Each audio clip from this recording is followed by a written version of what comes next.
Happy Sunday, everybody. Figured I got a few more things I want to kind of make. I want to finish up the fire strikers from yesterday. Got to finish as far as putting my touch mark in it, and then we need to harden it so it'll actually create a spark. And then I thought I'd start on making some some handles for candle snuffers. There'll be a mixed metal piece, so I'll have a copper end for the candle snuffer part. So they're very pretty. I like them. Very, very functional. I'm waiting on the forge to kind of heat up a little bit, and then we'll get going. How's everybody doing today? Can you hear me okay? Can you see the anvil all right? I guess we can see down here all right. Man, what a difference a day makes, right? It's a lot. Down here almost in shorts yesterday, and today it's much cooler. I got the sweatshirt on and pants, and yeah, I got pants on today.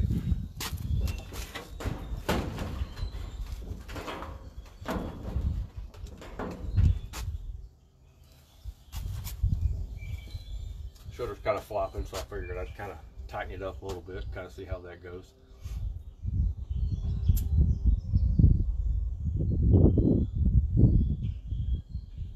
A little bit more wind today than there has been. So I'm waiting on the forge to heat up, then we'll get going. Hey, Danny, good to see you, my friend.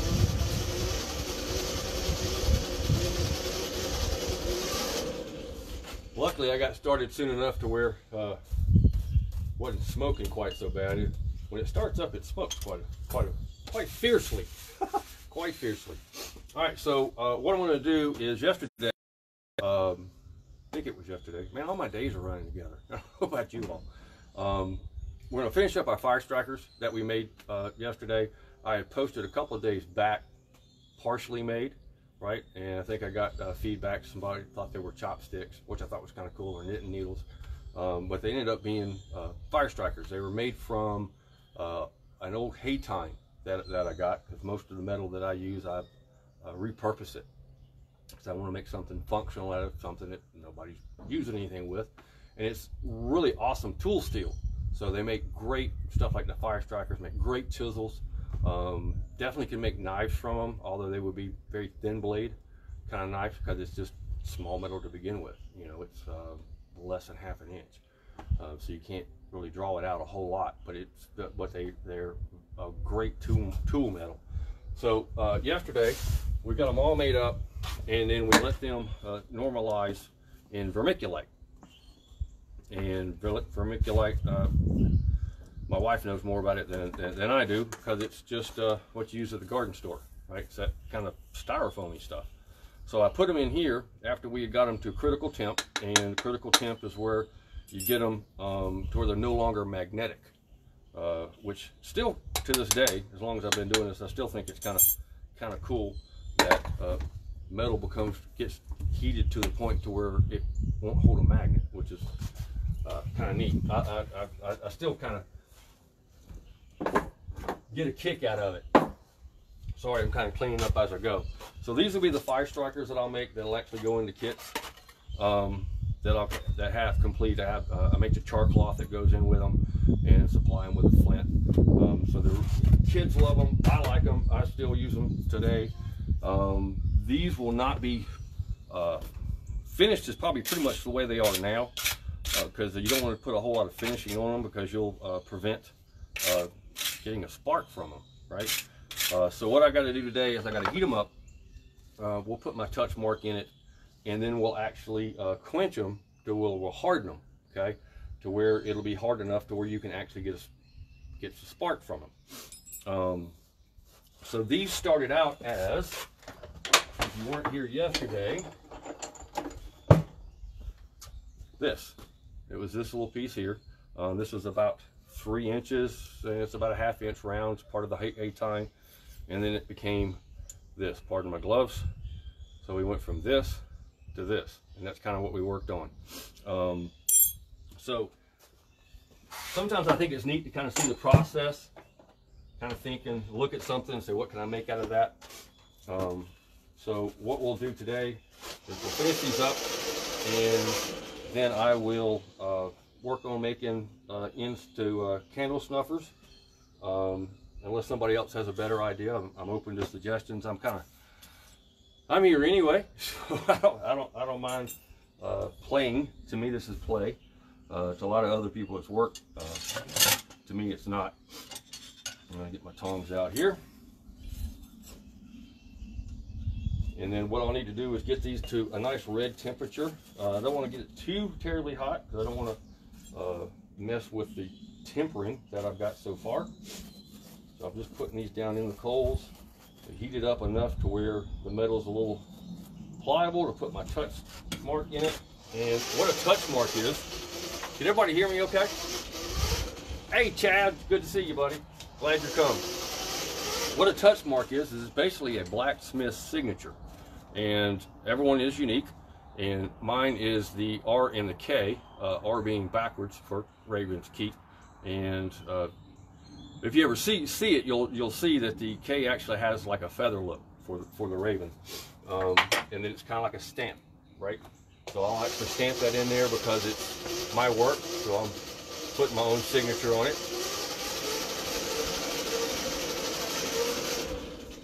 And if you get a chance to, you can go back and watch yesterday's video. We need some more fuel. Where I actually kind of made these and kind of walked through the process. Nothing like a little homemade charcoal.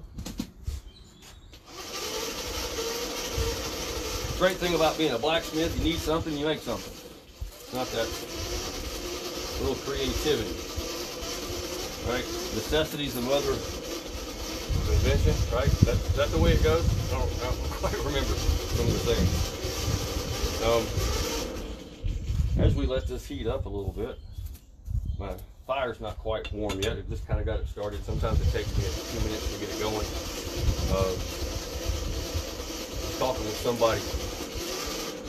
Oh gosh, I can't remember how long ago it was. No, that's a goofy story. I'll tell you another time. See, we can't get this hot.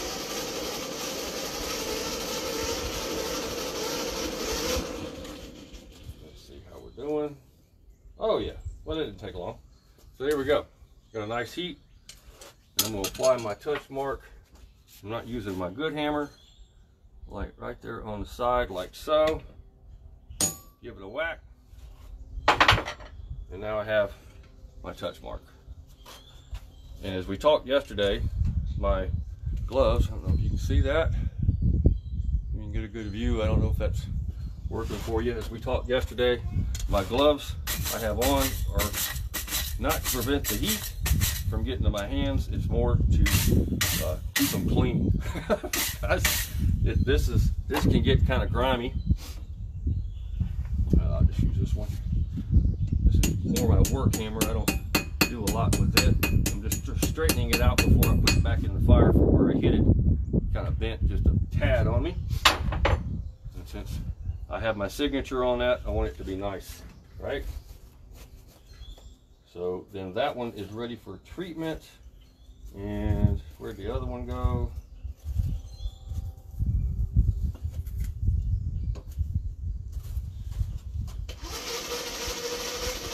I've got my shutters closed today because it's so windy, and as such, it's a little dark in here. Sometimes I got to get the metal hot before I can find out what I did with it. Here we go. All right. So we've got that one. I'm going to put it right there on the edge. Then we'll reheat it, quench it. Nicely done. Striking. I remember that from the Ren fairs, the guys making the coins. Maybe you can see that one a little bit better. Let's see if I can turn it around. See that, where you can kind of see the mark that I made? And this one didn't move as much on me. We'll straighten her up just a little bit. Everything's nice and even and pretty. Right, even though it's a tool, still want it to be pretty. And we'll get both of these down in here where they get hot and over kind of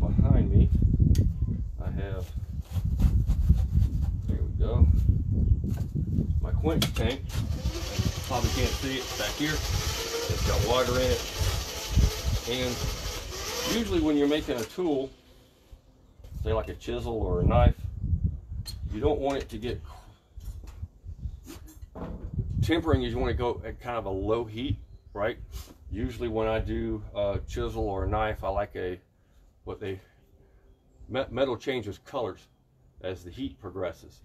And the lighter the color, get like a yellow or a straw, which is what I like. And I think that's around 400 or 500 degrees. Don't quote me on that. And up to getting harder, you get into your blues and purples. It's really kind of cool looking at the progression and watching it change color. Kind of gets. I do it with some of other metals just for decoration. I call it peacocking. But this, we're going to take it all the way up to a red, like a cherry. Don't want it to be a very bright red, just more of a glow.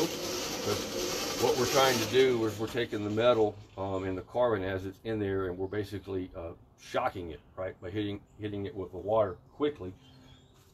And that will make it really super hard. So you got to have it really, really hard. So nice red heat. And we're going to do just the edge of it, because that's the part that I want hard. I don't want all of it hard, because if you do so, the metal becomes very brittle. I've seen people take them and just drop them on concrete or whatever, and they will actually shatter like glass. And that's really not the object of the exercise. I don't want the whole thing hard. I want just the face really hard. You can hear it sizzling. Maybe you can hear it sizzling.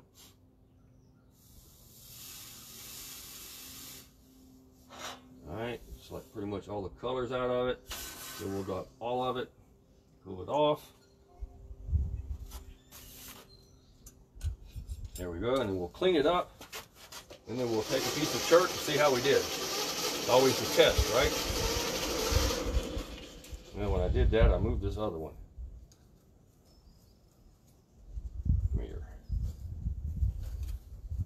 Go. Give me a chance to clean the other one up while this one gets some warmth to it. Not used to doing these live. I've always done I've done a few videos, not very many, but a lot of those can be edited. So this is a little bit of a different process for me, but I figured in today's climate it might be nice to kind of take our minds off of things, maybe, right? And then what I'll do is I'll take this one over to the grinder. I'm going to flatten this edge out, clean it up, get a nice little crisp edge to it. And everything down here at the smithy is all done by hand. I don't have power down here, so I've had to learn how to do everything by hand, which I kind of like. It's kind of the whole primitive part, right?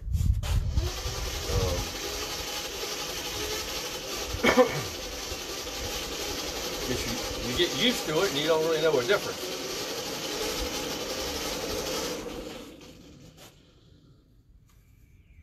Well, just gotta get all of it hot. Not part of it, all of it. It's gotten really kind of hot all but very tip. And I actually did a video on unpacking the fire kits that I made and showed people actually how to use the fire starter, because I was kind of surprised so many people didn't know how to do it. So if someone doesn't know how, the best way to do is to teach them, right? So there we go, nice red heat. Back in the quench tank.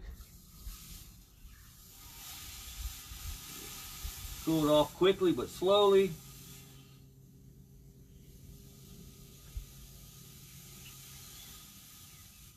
Wait for the color to go out of it, and then I'll quench all of it.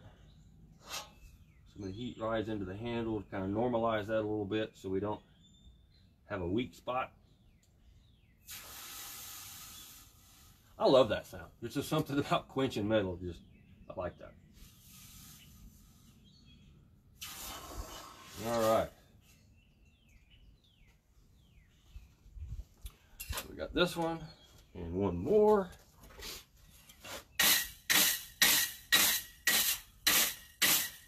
I'm just kind of scraping off a little of the scale that formed.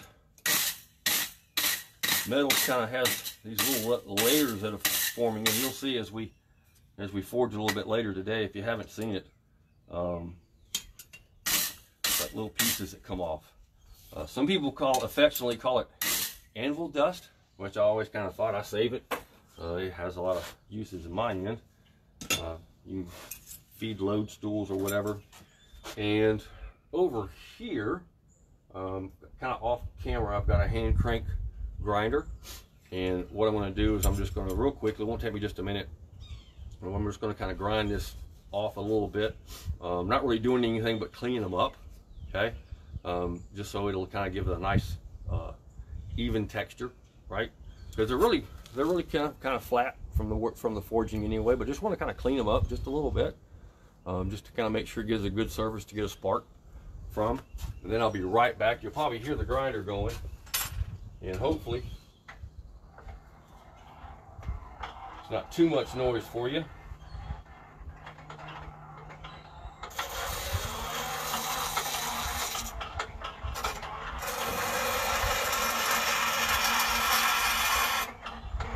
Here we go. Party, party.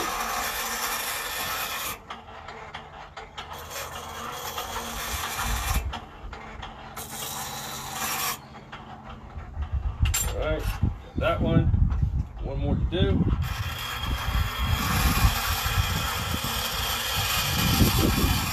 Judging by the spark that they're throwing, we've got a good heat on.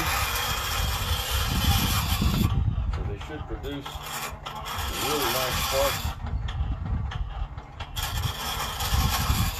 All right, there we go. Very pretty. All right, so all I did was just basically take some of the scale off, right? So you can see, we're just kind of give it, probably see the shine a little bit on it, right? And then what we'll do, test our work, because you can't have something go out. I can't have anything go out of here that doesn't work right. And we'll see if. Yep, nice little spark. I don't know if you can see. Got some nice sparks off of that one. And let's see how this one does. Oops, losing my pieces here. All right. Try different one.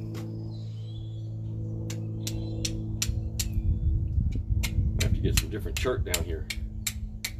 Get some nice sparks off of that one, so we call these a success. And we are good to go. All right, so now we got those done. Hey Kathleen, how you doing? And what we're going to do now is we're going to make some handles, unless somebody else has a different idea. I make some mixed metal. They're posted up in the picture somewhere of candle snuffers, to where I'll make a copper cone on one end, then make handles, and then we'll forge these out first, make a nice handle. These are 9 inches, they're 1/4 inch round, and we'll kind of pretty them up, put some decoration with them. Everybody likes a little decoration, and then we will probably tomorrow make the copper end and rivet them on, so they'll be nice and pretty. So we're going to get these. Let me get my fire going again.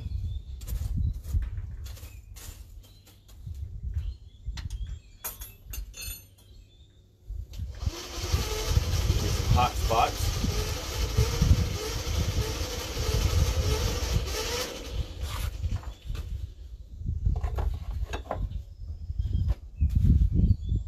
Gotta clean my tools up, put stuff up, kind of as we go.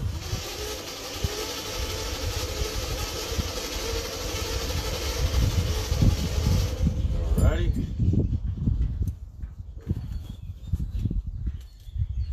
Get these going in there, and I'll put like a little, probably put a little twist on them, put a little loop on the end so it's kind of nice to kind of hang from, make them pretty.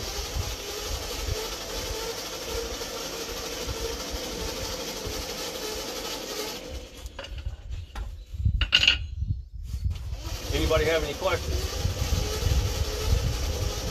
feel free to chime on in. You can type it down there in the chat, or give me a thumbs up or a smiley face. I like smiley faces. Just kind of let me know that you can hear okay. Like I said, I haven't done these live things down here. My signal is not the best down here at the forest because it's off away from the house. So I'm not even sure if you can even hear me. And it would really be a shame for me to be talking to myself other than normal, right?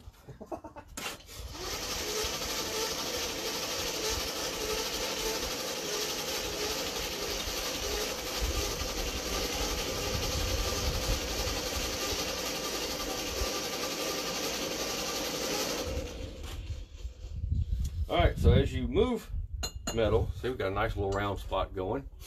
Hey, thank you, Kathleen, I appreciate that. We're gonna do what they call drawing out, and drawing out, what they mean is you take something at a certain size and you make it smaller. So we're gonna draw it out, basically making it longer. I've lost my heat as I'm talking. Less talky, more worky, right? But to do that, the best way so you don't end up damaging the metal, there we go, is you want to go square first. So I'm taking round and I'm going to go square with it. And as I do that, it'll make it thinner, draw it out, and we'll make it longer. And then once it loses its heat, it is a little cold out here, so my anvil is acting a little bit like a heat sink. So it kind of sucks the heat right out of the metal.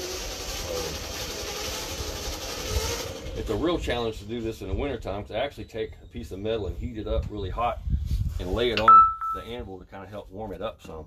I didn't think I would need to do that today. It won't be too long, and it'll get warm enough to where it won't be a problem. So we're going round to square.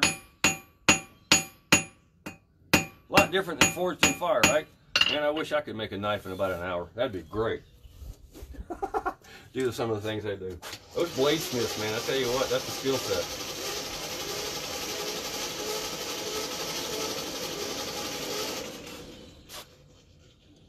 That's a skill set.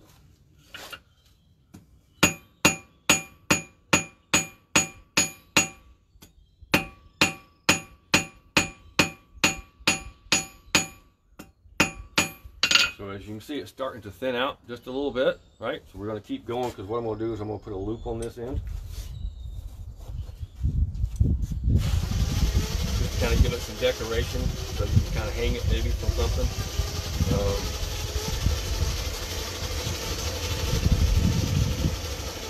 A lot of people that really like these, they're pretty. They turn out really nice.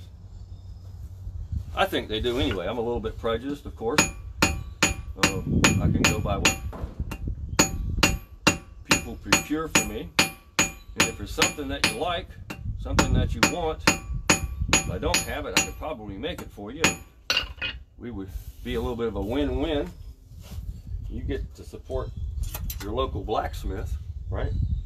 And you get some forge bling, okay?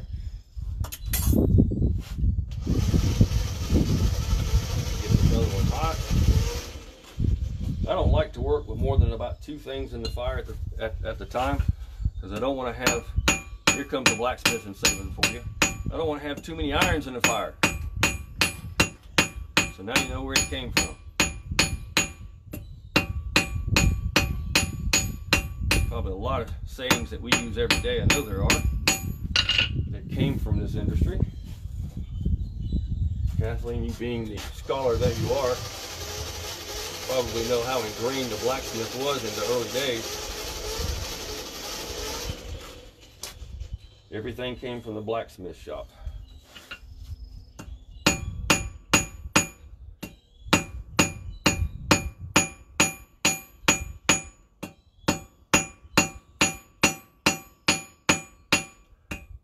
We'll get this to a certain point, and then we'll round it back off. When we do that, it'll actually thin it out a little bit more, draw it out a little bit more when we do that. But this way, doing it this way, it keeps from stressing the metal quite so much. Because if not, if you just try to go round, round, round, round from round, it has a habit of folding over on you. It causes bits and pieces of separation, and it's just not very pretty.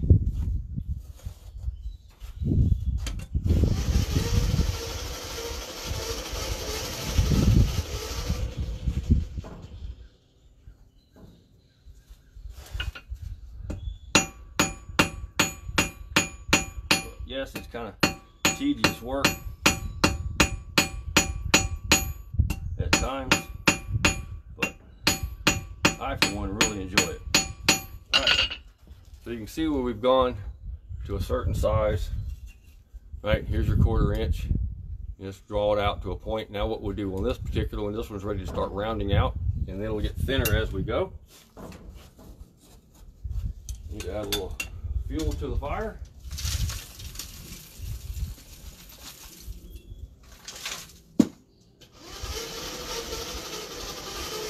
Other one should be pretty close to being ready too. No, yesterday I think I was on live for about 1.5 hours. I didn't know I could talk that long straight. So if y'all have questions, it would definitely help with us having a conversation. Good conversation. What was that, Last Samurai?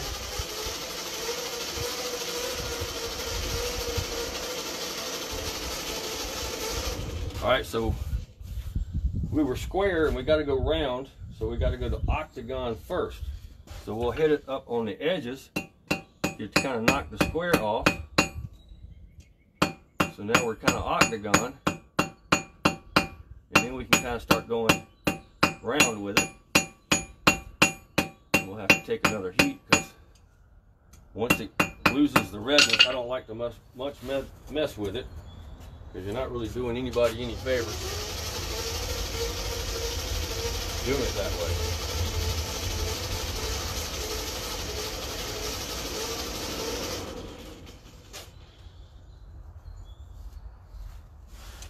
Alright, this one I want to thin out just a little bit more. Just makes prettier loops when you do that, I think.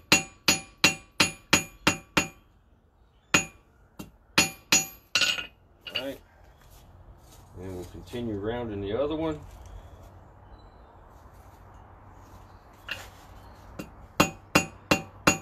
Just kind of back and forth, because the anvil acts as one side, the hammer acts as the other.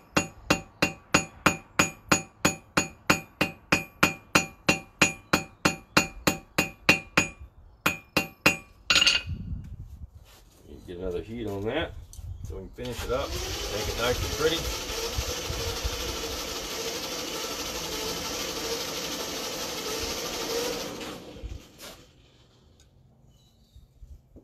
Oop. Had that one a little too far in. Heated up the wrong spot. It happens. So we'll go back to working on the other.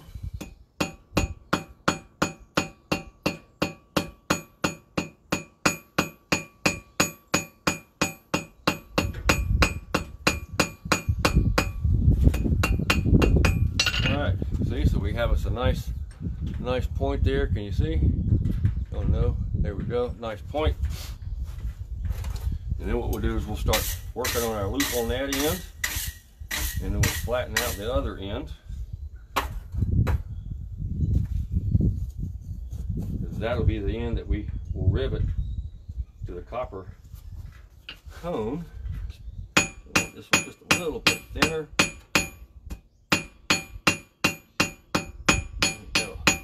That'll be nice there. Out just a bit. And of course, if you all have any suggestions, just type them on in there.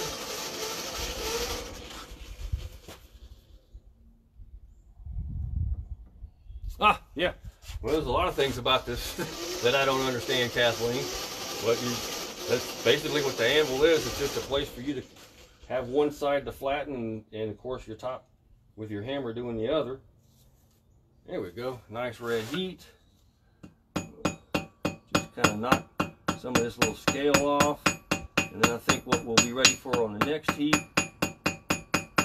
is we will be ready. Clean it up just a little bit, get some of that extra scale off. And the next heat we'll be able to put our loop in. Let's let that there.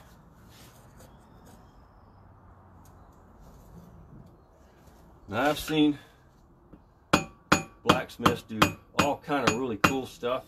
They get all these tools and jigs and gadgets. And I learned just on a block of metal when I first started this 7 or 8 years ago. So most of my work is done just over the square edge. I've got scrolling tongs and scrolling jigs, and I think a lot of the tools that I have, 90% of the time I use kind of what you see. All right, so as we take this over the edge, we're going to start at the top and work our way around, so we end up creating a nice 90-degree bend. Okay, so we have a nice 90-degree bend, and normally I'll just go ahead and bend that on around, but too much talking, you know, that working, right? And we'll finish up the loop on the next heat. One thing about this craft that has taught me is patience. It's not really something I strove to learn, but really don't have a lot of choice with this. All right, so we've got probably another heat with this.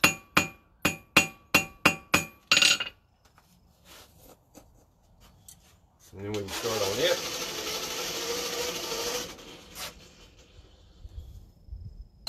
Nice red heat.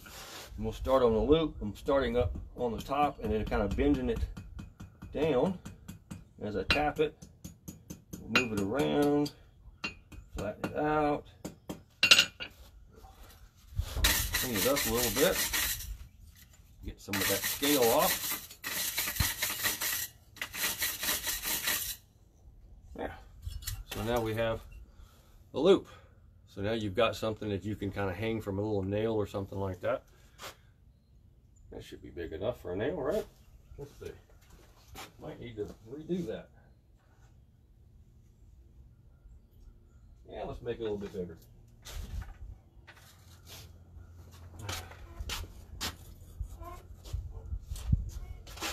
One thing about not having any patience is I'm also a little bit of a perfectionist when I do this, because I think if somebody has something like this, because this could very much be an heirloom, you want it to be something you can pass down and be proud of, and I want to be proud of it because I made it. All right, so we'll heat that up again.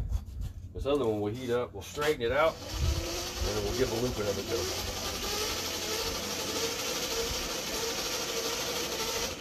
Then we'll switch to, these are called scrolling tongs, right? Because they're rounded on the end. A lot of times you can take them to actually make loops with them, do scroll work. But I'm going to use them to undo this, because it's a lot easier doing it this way than some others that I've learned.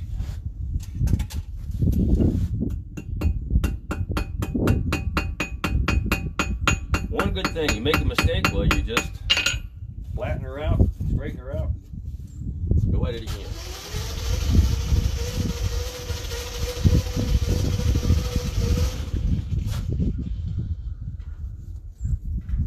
All right, get that hot, that a little bit longer.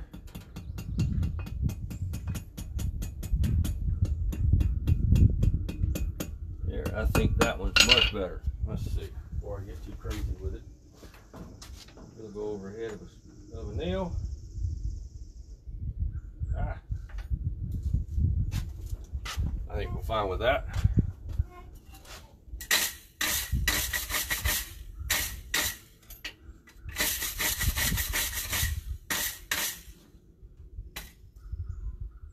See, so this one's a little bit bigger than what we had before. So we've got that one. We're going to switch to the other end. Probably going to want to put some little decoration. That ended up being a little bit longer than I wanted it to be. I may have to cut it off some. All right, so this one here, we got to make the loop a little longer. Sometimes it starts to get drawn out, and it ends up being lot bigger than you originally thought, but it adds some length to it.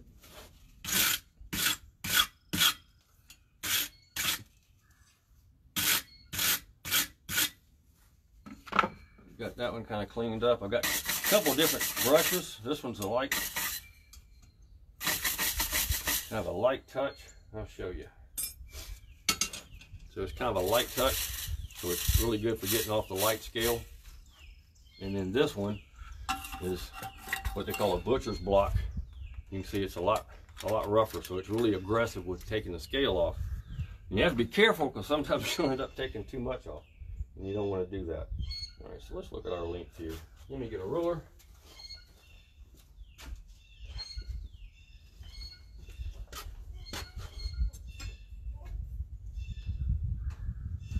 And yeah, I do think I got one's okay. The other one I got to probably take off a little bit. Because what we'll do is while we have a moment of pause, kind of give you an idea of what I'm going for here. So what I'll do is I'll take some copper sheet that I have, and I'm going to make a cone, right, like that. And then on the end of this, let me grab the tongs. Might be just a little bit too hot. I'll fix the end of this, and we'll actually we'll rivet this to it. Right from this side, I'll bend this over. It'll attach to this, and then you can use that as a candle snuffer. See, kind of cool, right? I love working with copper at times. There's sometimes I'm not really fond of it. I think sometimes the metal just wants to be something else. So you have to kind of listen to it sometimes. And I'm going to cut a little bit off of this one because I think it's gotten way too long on me.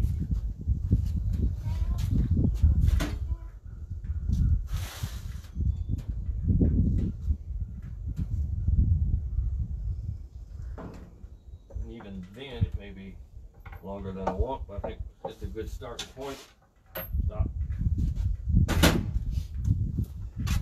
Okay, so there we go.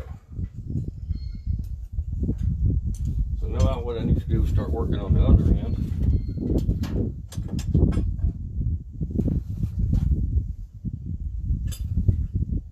In order to put twist and such in here, I'm going to have something to grab a hold of so I can actually get my twists in. All right, and we'll have to decide what we want to do with this.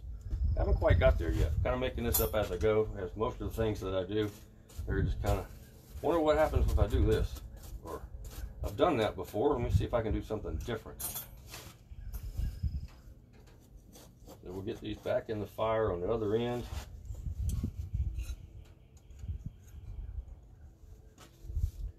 Heat them up. What I'm going to do is take maybe about 1 inch and flatten out, make it a little bit wide, kind of rectangular, because it'll have to kind of bend back in on itself. Okay, so we can attach that copper cone right to. So I'm just going to flatten it out right now. Now draw it out, make it flat, so I can have something to get a hold of, so that when I do my twist, it's easy to do my twist. It's kind of hard to get a good handle on something round to make it turn. For me.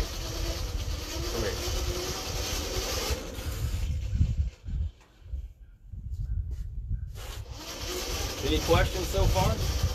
Feel free to type them in there. If not, if I'm coming across okay, just still, because I don't know how this. I'm going to have to get me a range extender, I think, if I'm going to continue doing these. If you have any questions about it, feel free to ask. I may not have the answer, but I'll give it a go.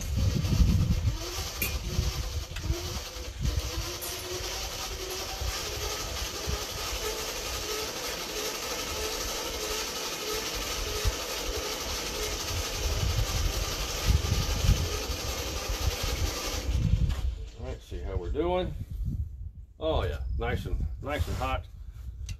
And then, like I said, what I'm going to do is I'm just going to kind of flatten the end off a little bit, because I've got to put holes in this end going to go kind of over the edge of the anvil so I create a nice flat edge as I'm hammering down.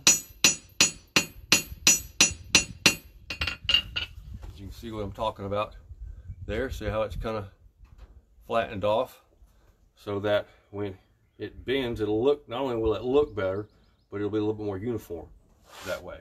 But we've kind of got a little on the wonky side, so I need to kind of clean that up. Then what we'll do is in the middle, we'll put a nice twist on it.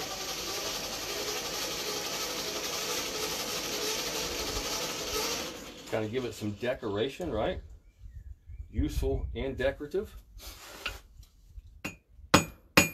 Something my mom always said to me, why don't you be useful and not just decorative? Get over the edge, and you get some more heat on this one.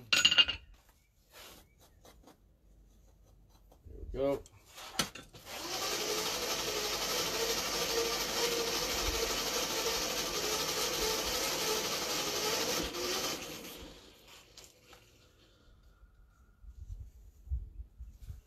Alrighty. What they call half on, half off blows, because my hammer's half on the anvil and half off the anvil as I'm hitting it. And we're going to kind of clean this up, kind of square it off so it looks nice and uniform. It's pretty.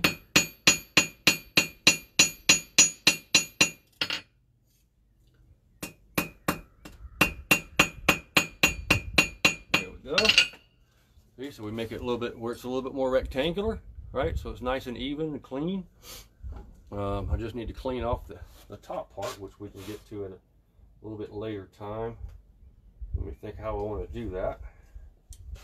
Not the cleaning off, but how I want to put the twist and stuff in it. We're back to this one. So half on, half off blows, so I can kind of help create a little bit of that shunt, maybe. Maybe that's a word, maybe not. I'm losing my heat. As you can see on this one, how I'm kind of creating the same. I can't see as well as y'all can. I can't see what you're looking at, right? As you can see, we kind of got a little wonky with that one too. So we'll get it hot, straighten it out, pretty it up.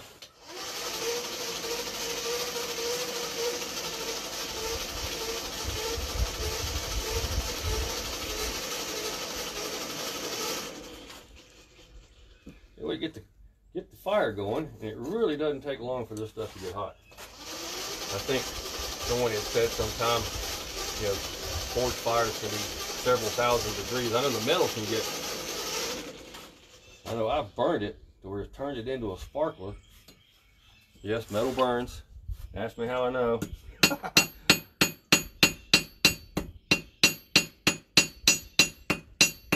Clean it up there.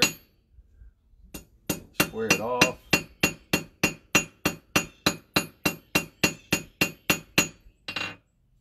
A little wonky. Right. So we've got that one kind of got the shunt there. It's all nice and clean. Got to do the edge, kind of clean that up a little bit, but we can get to that later. Not quite imperative. So now we have the decision is we've got this much metal, right? Because this part's going to be bent over, and then you're going to have some up there close to where the cone will be. And then you've got your handle. So I'm thinking somewhere around here in the middle that we're going to look at making a twist, right? So it'll be pretty right around here in the middle. So what I need to do is heat this part up, right? So I don't need all of this hot, because wherever it's hot, it's where it's going to be most likely to twist on it. So I need to get this part here hot. So it'll have to go a little farther in the fire than normal, which is fine.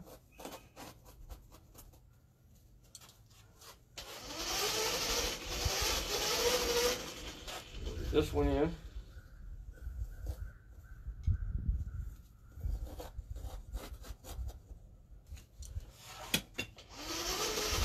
And I'll scrape my coals kind of over the top of my work, kind of give a little insulation. I want to bury it, so I need to find it.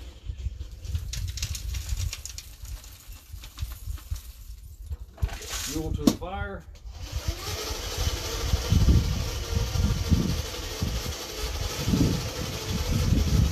kind of amazing what you can do with a box of dirt, right? I mean, because that's literally what I've got here. It's a box of dirt. Got dirt filled up from here. Got fire bricks surrounding this. And it's a fort.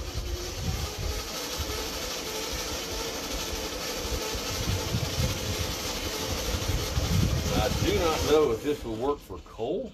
I don't forge with coal. I can honestly say I never have forged with coal.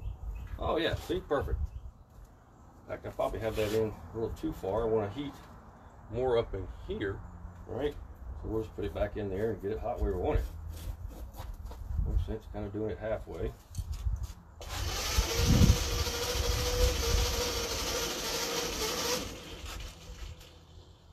What part was neat, Kathleen? I'm sorry I lost you. I'm talking. Yeah, we'll do that. So we're just going to kind of square this off so that when we put our twist in there, you can see it. You can twist round metal, but it's not near as pretty.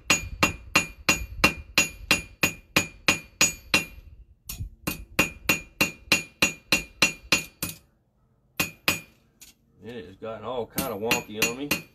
Wonky a word? All right, see how it went? Oh, yeah, thanks. See how I've kind of gone square right there in the middle? So that when we twist it, you'll have a nice twist. You'll be able to tell. Yeah, I've kind of done this whole process that I do. I try to do is, we'll say cost effective as possible. I think you can do a lot of things. I mean, you figure, how long has blacksmithing been around? You know, a long time, right? And they used, they didn't have a lot of things, a lot of tools that we have access to now. You know, I mean, you get back into the really old age, and you had people that, oh yeah, wrong spot. You know, I know in this area, there was a lot of bloomeries along the Ararat River, where they called them iron forges. So that they used the dirt. They got the iron out of the dirt where you can cook the dirt and bring the iron out of it, right? So we have a lot of certain parts of this area are very iron rich, right? So a lot of people have well water. You can tell you got iron, a lot of iron in your water. But I do know along the Ararat River they used to have, back in the day, right? They had iron forges, you know, or bloomeries, to where they would actually get the iron out of the ground by cooking the dirt, and the iron comes out of it. And then they would make, you know, bricks or whatnot out of it, iron bricks, and then ship it on down the river.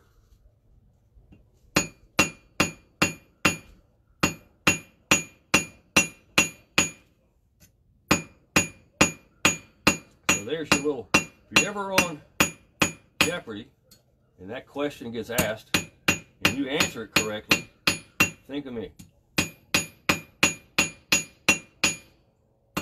All right, so let's clean this one up. Goodness gracious, I got all kind of sideways on this one. Kind of always kind of straighten my work as I go, just makes it easier. And that one's going to be ready to twist.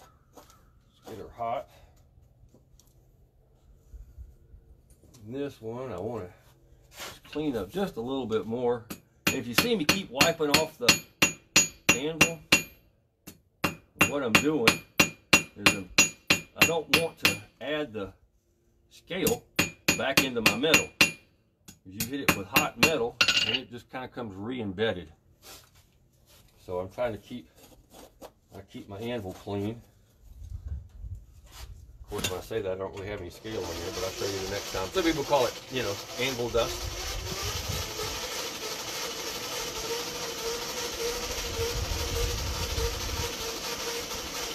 All right, so we're getting ready to do a twist, so I need to kind of get some things together here, and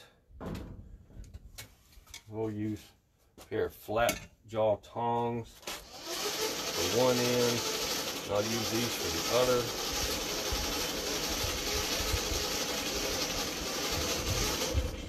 One of those things you kind of have to think about just a little bit as far as what the process is.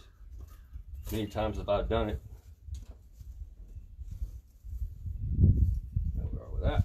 That's beautiful. All right, so I'm gonna cool this end off just a bit because I don't want that end twisting. And then we'll grab this end and this end. We'll give it a twist, and it should twist up real nice right there in the middle. I got to make sure that I get my end back straight like so. That looks pretty good. And then I need to get my Flintstone hammer out. It's one of those things where you need a tool, make a tool, right? So I don't want to hit it with my hammer because I want to end up damaging the spiral that I just worked really hard to make. So I made myself a wooden hammer, right?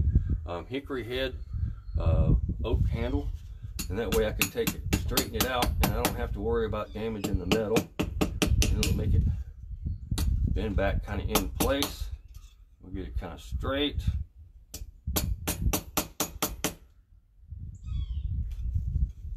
There's nothing wrong, worse than trying to take a candle, put a candle out with a crooked snuffer. Right? Won't be having that. It just wouldn't be right. Alright, so now we have a twist. See? Nice little twist. So the handle's pretty much at this point pretty well done. What we need to do is we'll need to heat it up a little bit. I'll put some finish on it. Right, so it'll protect it. It's actually paste wax. That'll protect it. Then I'll end up putting some holes in the end here that'll take the rivets. I'll make a couple of the cones, right? So we can attach those, and we'll probably do that in another video. I'll show you how I finish that off. I wanted to kind of do these, kind of get the process going. Usually I do these all at one time, but I'm kind of winging it, kind of making this stuff up as I go. And that's not near hot enough. Back to more worky, less talky. And after I get this one done, then I'll put both of them back in to kind of heat. Just want them to get kind of warm. Because basically what you do is think of how you treat cast iron, right? And it's hot, and you put kind of an oil glaze in there. They actually say linseed oil, not boiled linseed oil, but linseed oil actually makes the best curing for that. I use bacon grease. It seems to work the best for me. But I use boiled linseed oil for certain things, especially if they're going to be outdoors, right? If I don't paint it, I'll put boiled linseed oil on it because it creates almost like a shellac, right? So it becomes a real hard shell, so it's really kind of, it weathers really well. But if it's for indoor use, I just use paste wax because you still get a nice blackening color, and it holds up really well, right? Not that there's anything wrong with using the boiled linseed oil. It's just a different finish, right? Right. So we've got, we don't have the right spot hot. I need to put this in just a little bit farther. There we go. Get that in hot.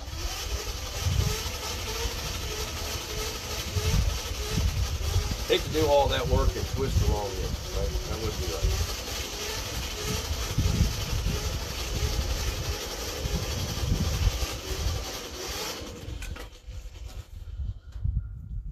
Alright, so here we go. We got it nice and hot. I'm gonna cool off some of the top because I don't want that to bend on me. Cool off just a little bit more. There we go. We'll grab this end. Grab this end and we'll twist. And we'll twist some more. And we gotta straighten her out. So it's all nice and even. Believe it or not, it'll be even. Then we'll take my Flintstone hammer, straighten it out. Got a little bit more aggressive on the twist on this one. You hear the crows in the background? Something about this forge and crows. I guess it's the whole Raven's Keep, right? Although they're kind of cousins, I guess.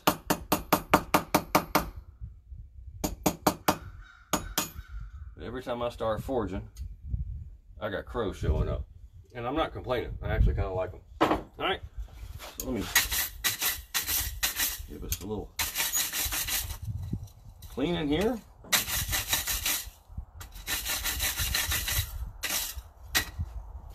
And there's another twist. That was a little bit more aggressive than this one.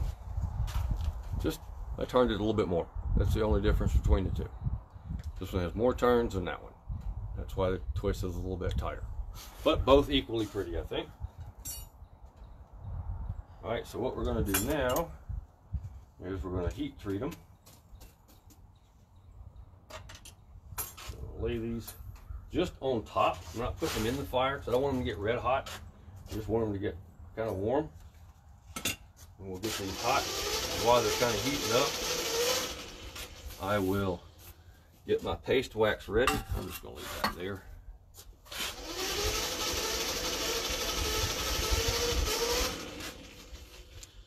Yes, crows are cool. We feed them every day here. So I've got some high-tech stuff, Johnson's paste wax.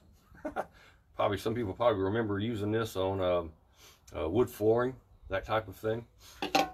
So then we're just going to kind of melt it on. Open the top.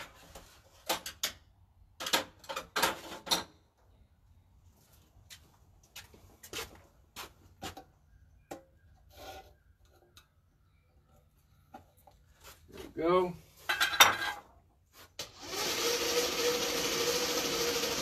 I don't want these really red hot. I just want them, it warm. Warm enough to melt the wax. I want it to smoke a little bit. I know it's getting down in the metal that way. There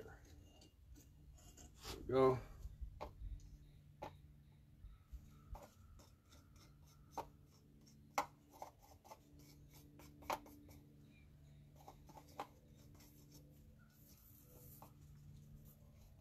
It's kind of smoking a little bit, kind of getting a nice little blackening on it. Everything's kind of getting a nice coat of protection. I've got it up like this, so what's not smoking off is running down.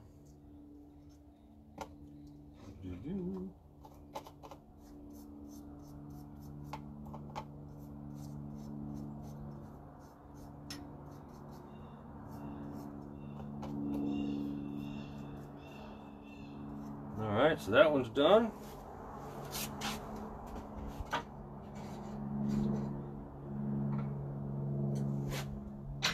Setting it off to the side to cool off, and we'll get this other one out and do the same thing. And then this part is, for the most part, other than putting the holes in it and angling the end, which I will do after we get copper pieces done, because I need to know kind of what angle to do them at.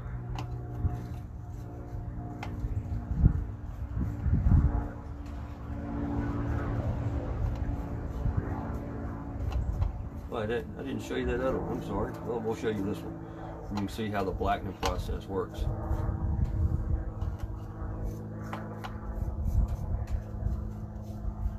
Yeah, I guess there's special chemicals now that you can use to get the blackening, but yeah, why use chemicals when you can do the real thing, right? All right. There you go. Nice. That'll be a nice piece for our candle snuffer. And we'll probably finish that up tomorrow. I'll need to, or later on, I don't know about tomorrow, but later on I'll need to make the cones, and then we'll attach them.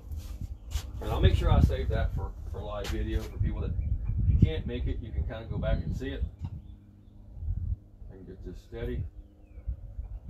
All right, there we go. So, any questions about anything? Anybody got any burning questions of burning desire that you want to ask? Thank you, Kathleen. I appreciate that. You should wait until you see it's finished. When it's finished, it's really nice. I love the mixed metal. The copper and the steel work really, really well together. I know I got a lot of people that like the coffee scoops that I make. It's the same process, except I make little copper bowls, about 2 tablespoons. We use one for our coffee grounds, to for our coffee. And it has a little handle with it too that's also riveted on. It has copper rivets. It's very pretty, very heavy duty. Will last for long as you take care of it, it should last for who knows how long, forever. Appreciate that. Thank you very much. Well, unless anybody has anything else, I'm probably going to kind of end here. I've got some things I need to work on, and I need to kind of spend more time thinking. I have a hard time multitasking, y'all. It just is what it is. And then we'll do these throughout. I know everybody's kind of challenged in today's time and society with everything that's going on. I know we've here lost a large chunk of our income because we can't do any of the spring festivals. They're gone. So I figure I'm going to be down here mucking around the forge. Might as well kind of share some of that, and we'll see how things go. Kathleen, it was a pleasure. Thank you very much. And come back again. Come back again. Just kind of pay attention. I'll try to be regular. I'll try to get myself a schedule so it'll make it easy on everybody. And then we'll do this again. Thanks a lot. Hope you all have a great rest of your weekend, which is not much left.